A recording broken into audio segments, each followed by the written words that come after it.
নমস্কার সবাইকে সিম্পল লাইফের নতুন ভিডিওতে স্বাগতম। আশা করছি সম্পূর্ণ ভিডিওটি দেখবে, আর যারা নতুন দেখছো আমার চ্যানেলটি তারা অবশ্যই সাবস্ক্রাইব করে আমার পাশে থাকবে। দেখো, আজকে তেলাপিয়া মাছের বারবিকিউ করেছিলাম। শুধুমাত্র বারবিকিউর যে স্মোকি ফ্লেভারটা, সেই ফ্লেভারটাই আমি অ্যাড করতে পারিনি। আর সেটা কেন, সেটাও তোমরা ভিডিওতে দেখতে পাবে। আর তবে তোমরা কিন্তু এভাবেও বাসায় ট্রাই করে দেখতে পারো, বেশ ভালো লাগে কিন্তু এটা খেতে।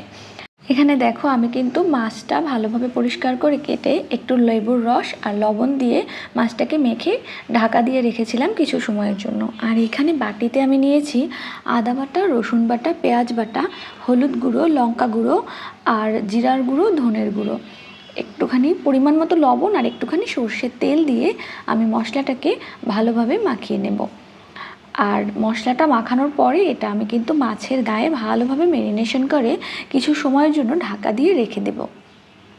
মাছটা কিন্তু তোমরা ভিডিওতে দেখতে পেলে যে আমি একটু ঘন ঘন করে কেচে কেচে দিয়েছি, যাতে মাছের ভেতরে মশলাটা খুব ভালোভাবে ঢুকে যায় এবং মাছটা যাতে খুব পারফেক্ট ফ্রাই হয় সেজন্য।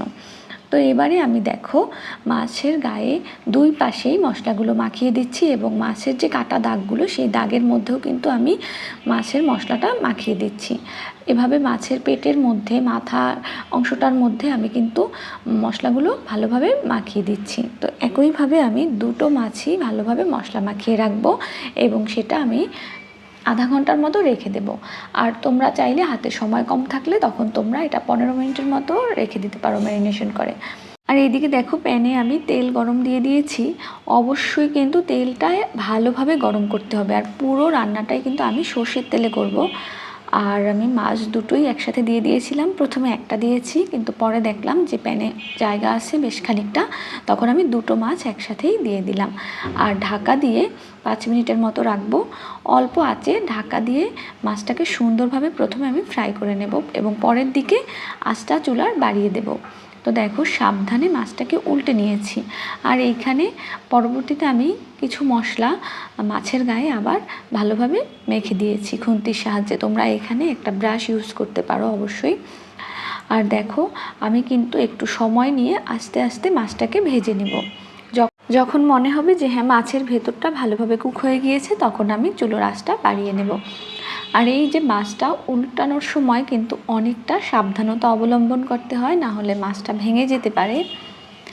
আর তেলটা ভালোভাবে গরম হওয়ার পরেই মাছটা প্যানে দিতে হবে, আর না হলে কিন্তু মাছ ভেঙে যাবে, কড়াইতে বা প্যানে লেগে যেতে পারে মাছ। তোমরা কিন্তু মাছের এই রেসিপিটা নান, রুটি অথবা পরোটার সাথেও খেতে পারো। পরোটা, রুটি, নান এগুলোর সাথেই মূলত এটা খেতে বেশ ভালো লাগে। দেখো, আমি কিন্তু মাছটা সুন্দরভাবে ভেজে তুলে নিয়েছি, মাছটা একদমই ভাঙিনি। আর এখানে মাছের কিছু মশলা থেকে গিয়েছিল, সেই মশলাটা আমি কিন্তু প্যানে তেলের মধ্যে দিয়ে দিয়েছি, একটুখানি গ্রেভি করে নেব। আর প্যানে যে বাকি তেলগুলো ছিল, সেই তেলটা অবশ্যই একটা বাটিতে আমি ঢেলে নিয়েছি, কারণ অতখানি তেলের দরকার নেই। তো দেখো, মশলাটা হয়ে গিয়েছে কষানো। তো এবারে আমি মাছের ওপরে এটা দিয়ে দেব। স্মোকি ফ্লেভার আনার জন্য কয়লার দরকার হয়, সেটা আমার কাছে ছিল না, তাই আমি সেটা স্কিপ করে গেছি। আর এই তো আমার রেসিপি কমপ্লিট। কেমন লাগলো ভিডিওটা তা অবশ্যই কমেন্ট করে জানাবে। টাটা সবাইকে।